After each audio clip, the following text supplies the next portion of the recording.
background and context about what exactly this report is, and then go through at a fairly high level the existing content of the report.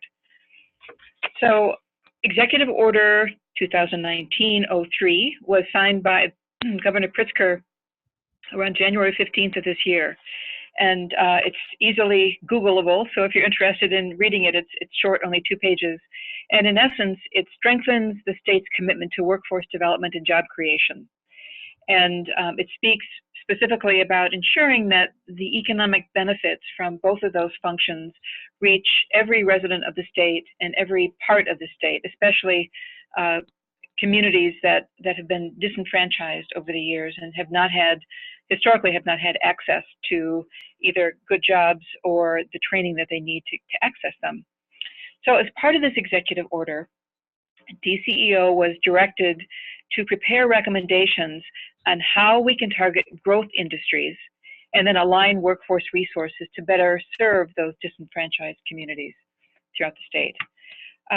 Shortly after that executive order was released, probably within 48 hours, Director Erin Guthrie of the Department of Commerce and Economic Opportunity immediately convened the 4 state agency partners that have been involved in implementing the Federal Workforce Innovation and Opportunity Act. So that would be, of course, DCEO, the Community College Board, Employment Security, and Human Services. And we also were fortunate to have 2 representatives from the Illinois Workforce Innovation Board. And that whole group, we called the leadership team, collaborated on a response to the executive order, at least an initial, very high-level response. In doing that, each of the agencies and their senior program staff met internally to identify evidence-based practices and models that could be scaled up, as well as innovative models that we hadn't yet tried in Illinois, but that held promise for strengthening workforce development and job creation. We also had a separate data team of our luminaries who understand the kind of data we collect and how we organize it and access it. They updated our performance information and compiled a lot of additional useful research. What I didn't mention yet was that the executive order required that a report be developed within 90 days of the issuance of that order. So at CGS, we were asked to help coordinate the process so that we could move as swiftly as possible to meet that deadline. So with input from the many partners and ongoing guidance from Director Guthrie, who met at least on a weekly basis with us to make sure that it was the report was shaping up as she wanted it to be. A draft report was prepared and will be reviewed with you shortly, as well as with a number of other workforce development, economic development, and education stakeholders. So as we will see shortly, the report is structured around 3 very high-level goals and 9 different strategies. There are at least 3 themes that really dominate this short report. And one of those is that the projects that we support have to be grounded in evidence that they work and generate an acceptable return on investment. The second main theme was that the programs that prepare people for work must be in tune with the realities of low-income populations. And that means we have to move folks as quickly as possible from education and training into a job and a career pathway that holds a promise of economic independence. It also requires that we do more than just put a person into skill training. It means that we need to acknowledge and understand the importance of other support services that will allow them to succeed. This is something that education and workforce communities have known for a long time, and it was very refreshing to see it in this conversation. The third major theme was that system-level change requires that all state agencies with a stake in education and workforce development must align with and leverage each other's efforts. Each of the agencies that are involved in this are large bureaucracies with many, many programs and customers. And sometimes we've all experienced that the arrows are not moving in the same direction at the same rate of speed. So this whole notion of aligning our efforts is another key theme. And I'd be remiss if I didn't point out that that certainly is the point of our service integration policy. So the stars are lining up nicely here. So today we'd like your feedback on the goals and strategies and see if there's anything that we missed.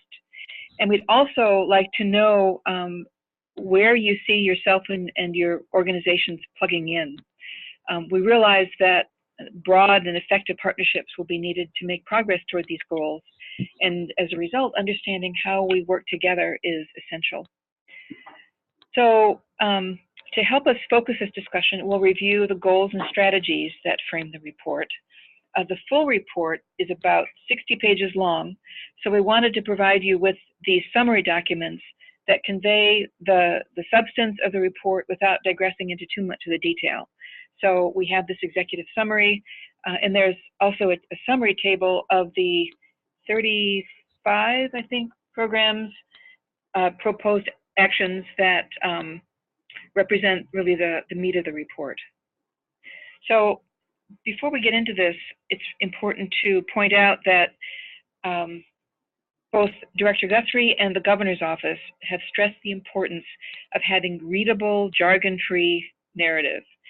So that was something that we took to heart. The first draft did not meet that standard, so we had to go back to the drawing board and make sure that we were translating the language into terms that that were straightforward. I can't say they're simple, but they're straightforward, and we use language that, as Director Guthrie said, even my grandmother would understand. So we hope that we've reached that, and we will have you be the arbiter of that. So I think with that, let's see, Kim, next slide, please. All righty, we're going to slide 2. There we go. So here's where we are currently. We had our draft report completed just on Friday. It was the first opportunity to have detailed feedback from the Governor's Office as well as from Director Guthrie. And we've also developed a detailed timeline and a list of reviewers that represent a cross-section of stakeholders from across the state. We'll wait till Kim gets that next slide up. There we go. Today is our first webinar that we scheduled for the IWIB, as well as other partners. We're delighted to see so many of you on the line. This really is a kickoff for the more structured series of feedback sessions that we're going to be having with the other stakeholders. And the point of all this is to have your feedback so that we can take it all under consideration as we make the final revisions to the report. And the report itself is due on April 15th of this year. So so far we're on track to deliver it as required. All right, Kim, next slide, please. So you do have this document. It's on the Zoom, in the Zoom room. And when we finish walking through this, we'll make sure that Kimberly tells you exactly how to access this. But goal 1 has the most strategies of them all. Looks like there are 8 there. And it picks up on a theme that is very clear in the executive order, which is that a skills training for career pathways that lead to economic self-sufficiency, especially for residents who are economically disadvantaged, is a critical priority of the state. And to achieve that goal, there are a number of strategies that have been identified as contributing to this desired outcome.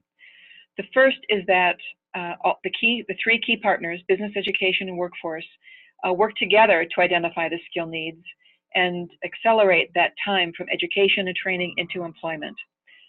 The summary itself has examples of what we mean by this.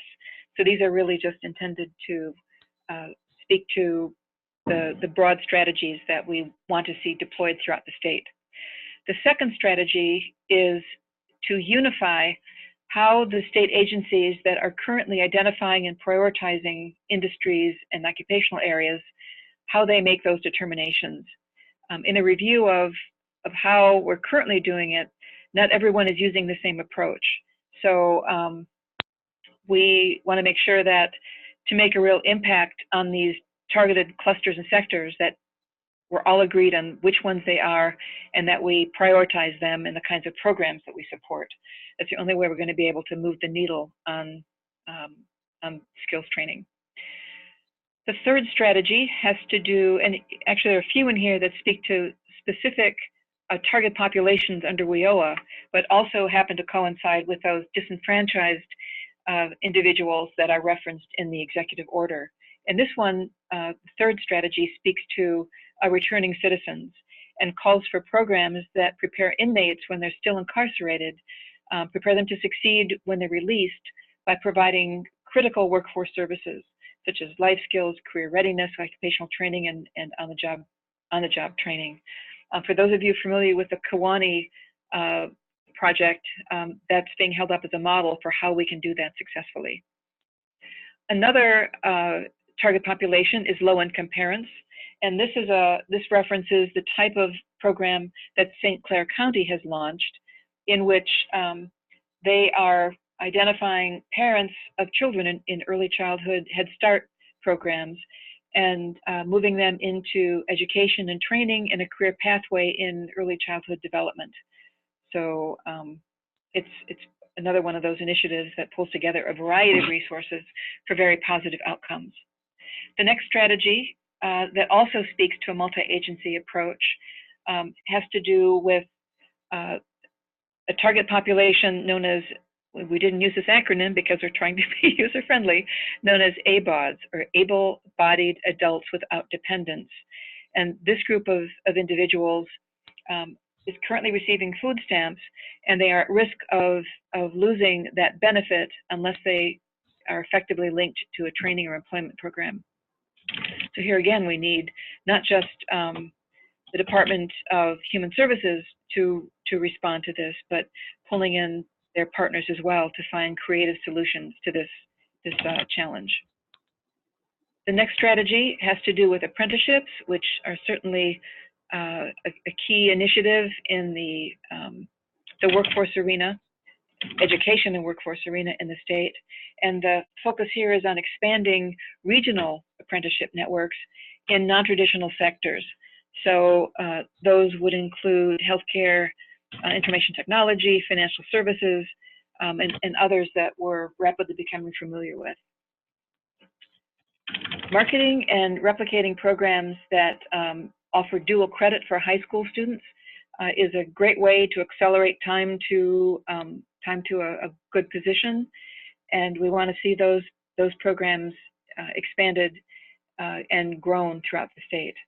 And then finally, in tune with this emphasis on disenfranchised populations, the emphasis here is on establishing equity goals that address disparities in access, employment, and earnings. But this requires going beyond aggregated equity goals and breaking them out by specific target populations, and maintaining a track record of how we're doing with those various populations. To be truly effective in attaining these goals, we need to have clear transparency and ways of measuring our progress. So that is goal 1. And Kimberly, let's move on to goal 2, please. This has fewer strategies, but is certainly no less important. So this really speaks to the connection we make between our supply of trained workers and the demand of the employers in our state. And we have 3 strategies that speak to this goal. One of these is really, again, speaks to the kinds of partnerships that state agencies can forge, in this case, with universities. So the Department of Human Services Rehab Services has a partnership with the University of Illinois Urbana-Champaign, and E3 stands for Educate, Empower, and Employ. And it's proven very effective in working with, in this case, young adults with disabilities who have either been arrested, have spent time in jail or prison, or who are aging out of their foster care, and helps those individuals prepare for employment. The next one has to do with the state's rich abundance of various data tools and databases and information networks. The focus here is on ensuring that these data assets are coordinated so that we're minimizing duplication, and wherever possible, we're integrating these systems so that we can identify where we need to invest in terms of strengthening the entire enterprise here.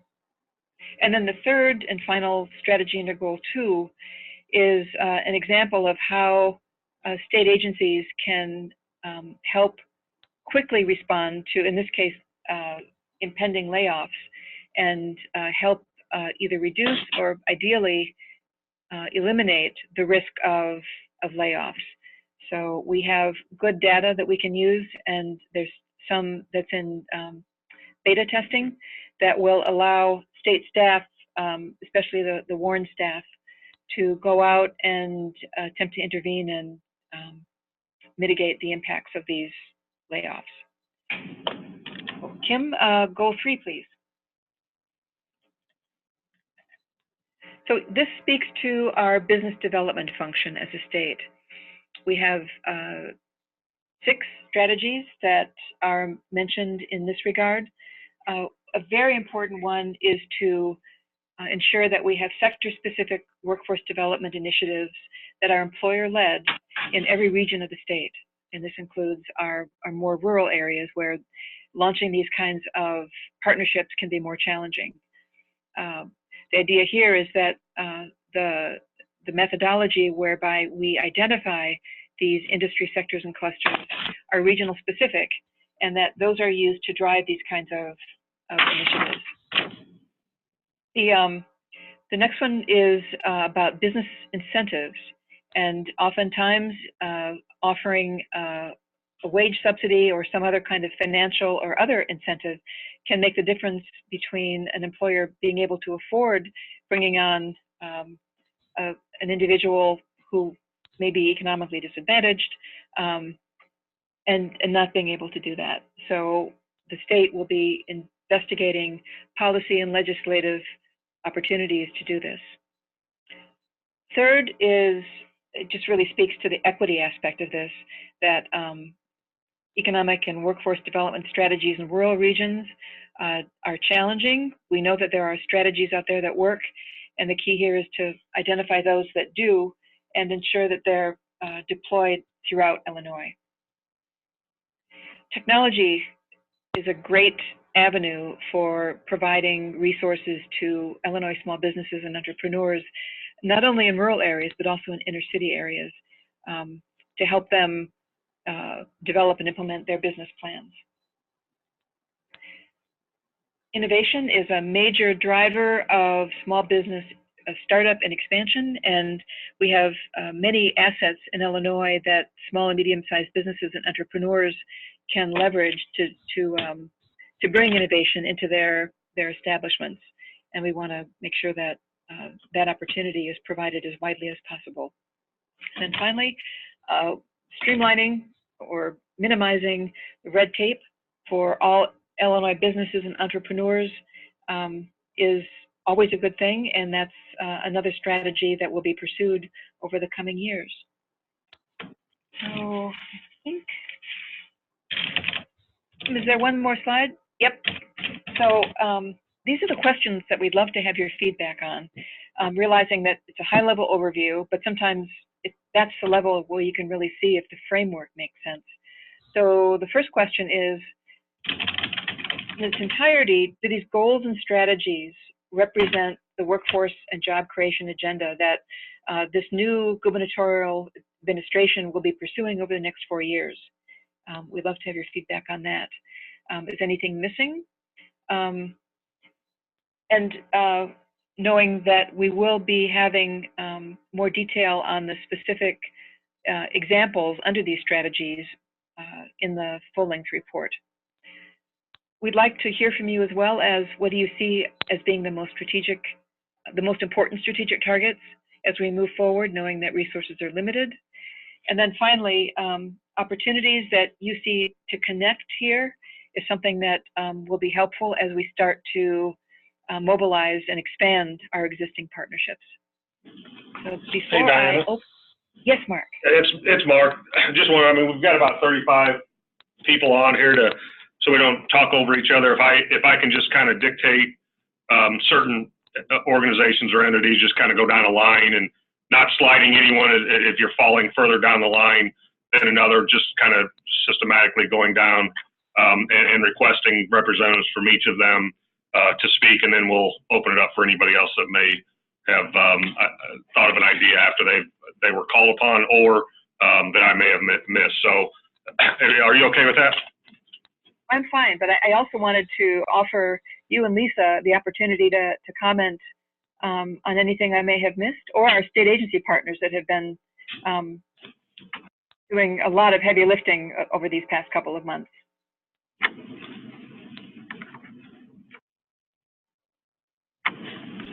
Thanks, Anna. I think you did a great job of summarizing. Okay, thank you, Lisa.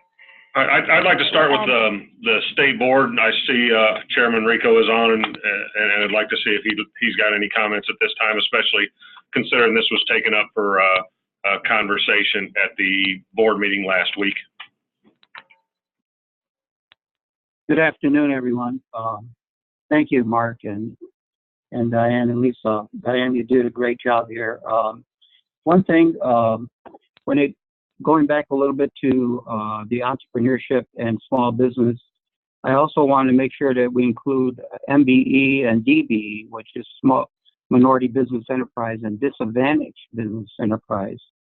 Both of them are a big factor in assuring that when minorities are also given the opportunity as employers and the assistance that they need to develop themselves. Excellent point. Thank you. That would have been a grave oversight if we didn't include that. Thank you. Jennifer Foster, I noticed you were on representing one of the core partners on the board.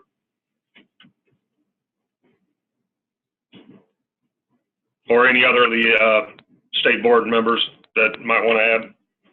Thank you, Mark. I think that in our just initial review, I think the overview sounds very good in terms of what we're trying to accomplish. The only thing that we want to make sure is that we're looking at those populations that are around those that are participating in career and technical education programs, as well as those folks that may have some additional barriers without a high school diploma, and the language learners, as has been mentioned. So just want to make sure that it's clear that we're looking at all of the different populations relative to EO3, so that we can make sure that we're serving the whole state of Illinois. Great point too, Jennifer. We do have a list of the targeted populations that are taken right from WIOA in the full-length report. We should probably consider whether that should be incorporated into the executive summary. That's something we'll take up then. Thank you. Great. Any other board members on the call want to add to what John and Jennifer have spoken of? Okay, if not, we'll go down the core partner agencies. Anybody from the Department of Commerce? I know the agencies had a lot of input in this in several of the meetings, but if anyone else has anything else to add, please do at this time.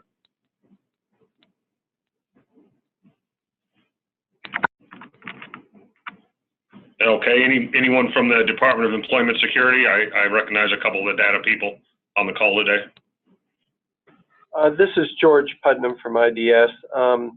We'll actually be submitting our kind of overall agency response to you, Diana, separately.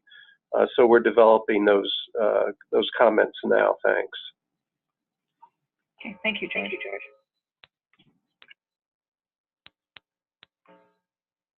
Anyone else representing the Community College Board? IDES. This is Jennifer. I've already done that from our agency perspective. All right, great. And how about the Department of Human Services or its Division of Rehabilitation Services? Hi, this is Matt Coyne from DHS. I'm not sure if there's anyone specifically from the Division of Rehab Services on the call, but I don't have anything to add in the context of this call. I'm going to work with Secretary Ho to see if we'll be submitting any additional comments, but no comments today at this time. Thanks, Matt. Any organizations, associations I recognize, Illinois Manufacturers Association representatives or any other of those employer-based organizations?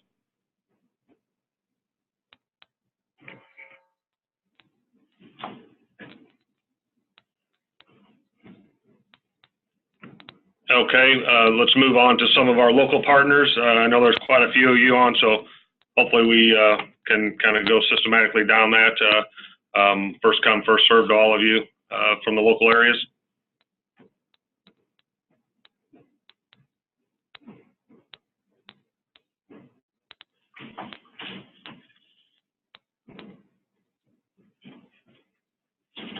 Okay, anyone else have any comments to add or questions to respond to Diana's last slide there on some of the issues we're hoping to hear about?